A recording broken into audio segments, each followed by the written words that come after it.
எம்ஜிஆர் நடித்த பல படங்களில் நம்பியார் வில்லனாக நடித்து அசத்தியுள்ளார். அந்த வகையில் நம்பியார் நடிப்பை பார்க்கும்போது அவ்வளவு கொடூரமாக இருக்கும். நமக்கு நம்பியார் மேல அவ்ளோ வெறுப்பு வரும். உருட்டும் விழிகள், கோணலாக வாயை வைத்து பேசும் டயலாக் என பல அம்சங்களுக்கு சொந்தக்காரர் நம்பியார். எம்ஜிஆர், சிவாஜி நடித்த பல படங்களில் அசத்தலான வில்லனாக நடித்தவர் நம்பியார். இவரை பார்த்தால் சின்ன குழந்தை பயந்து நடுங்கி அலறிவிடும். அப்படி ஒரு மிரட்டலான நடிப்பை திரையில் தருவாரு. அவரை படத்தில் பார்க்கும்போதுதான் நமக்கு அவ்ளோ வெறுப்பு வரும். ஆனால் நிஜத்தில் பரம சாது.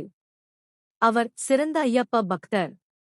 தன் வாழ்நாள் இறுதி வரை குருசாமியாக ஐயப்பன் கோவிலுக்கு போவதை வழக்கமாக வைத்திருந்தார்.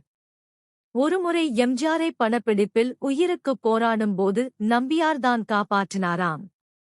அது என்ன படம்னு பார்க்கலாமா?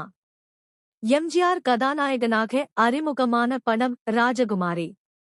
ஜூபிடர் பிலிம்ஸ் தயாரித்துள்ளது. அந்த படத்தில் நம்பியார் எம்ஜிஆரின் நண்பராக நடித்தார். ஒரு காட்சியில் எம்ஜிஆர் தூக்கு மாட்டிக்கொள்ள வேண்டும். ஆனால் இயற்கை அவரை சாகவிடாதபடி தூக்குமேடையின் பள்ளத்தில் எம்ஜிஆர் விழுந்து விடுவது போல காட்சி அமைக்கப்பட்டு இருந்தது. ஆனால் திட்டமிட்டபடி படத்தின் காட்சியை எடுத்துவிடலாம் என நினைத்தனர். ஆனால் யாரும் எதிர்பாராத வகையில் எம்ஜிஆரின் கழுத்தை தூக்கு கயிறு சட்டென இறுக்கிவிட்டது. எல்லாரும் திகைத்து நிற்க, நம்பியார் சட்டென்று போய் எம்ஜிஆரை தூக்கு கயிற்றில் இருந்து விடுவித்துள்ளார். அப்படி உயிரை காப்பாற்றியவர்தான் நம்பியார். அந்த வகையில் எம்ஜிஆர் உடனான அவரது நட்பு ஆழமானதுதான்.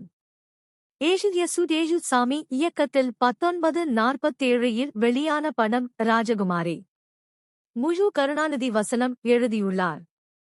எம்ஜிஆர், டி.எஸ். பாலையா, எஸ்.வி. சுப்பையா, தவமணி தேவி, சிவபாக்கியம், நம்பியார், சி.கே. சரஸ்வதி உள்பட பலர் நடித்துள்ளனர்.